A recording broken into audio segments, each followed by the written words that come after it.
Now to a closer examination of addiction in America. Prosecutors are now treating opioid overdoses as homicides, toughening the punishments for the drug dealers and for others that are responsible for that person's death.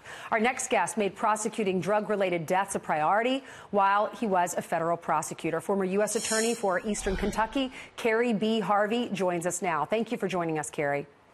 Good morning. Good to be with you today. Good morning. What does this mean for America? Why was this important to you? It was certainly important in the Eastern District of Kentucky because our region was simply devastated by the opioid crisis. So we felt that we had to use every tool available to fight back against this crisis, and certainly prosecution is not alone going to solve the problem, but a robust law enforcement response is a necessary part of any solution. And so when people sell these poisons on the street, and it kills people, there should be severe punishment. We think there's a deterrent effect in that. And I also believe that the, selling heroin and selling fentanyl on the streets is not a victimless crime. It's not a nonviolent crime. And the families of overdose victims deserve a measure of justice, and I think these prosecutions deliver that. Absolutely. You're going after tougher prison sentences for the people who gave these kids or these individuals their drugs. They die as a result. And to prevent other kids or other people, I say kids because I know some teenagers that are dealing with this, but this affects people of all ages all across the country. It's becoming just an epidemic, as you say. So this is enforcing tougher prison sentences for the people who give them the drugs. Is it working in your state?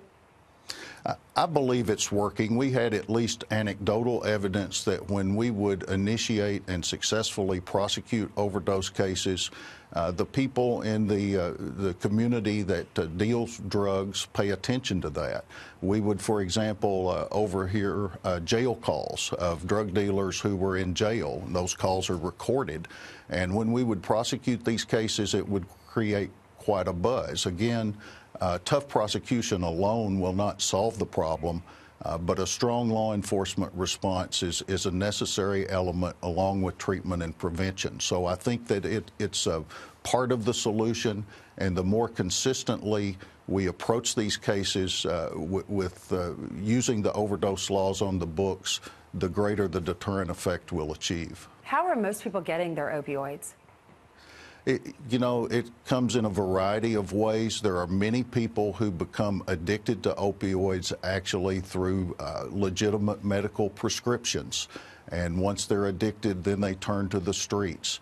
I think the statistics, the data shows us that about 80% of heroin users first engaged in the non-medical use of prescription pills. So we know that prescription opioids are the pathway to heroin and fentanyl use. Because it's cheaper. And then we see it's just a fact that there are ruthless people who organize themselves into drug distribution networks who are willing to traffic in this misery, and we have to address those people with a very strong enforcement effort in addition to addressing the addicts with compassion and the health care that they need. Yeah.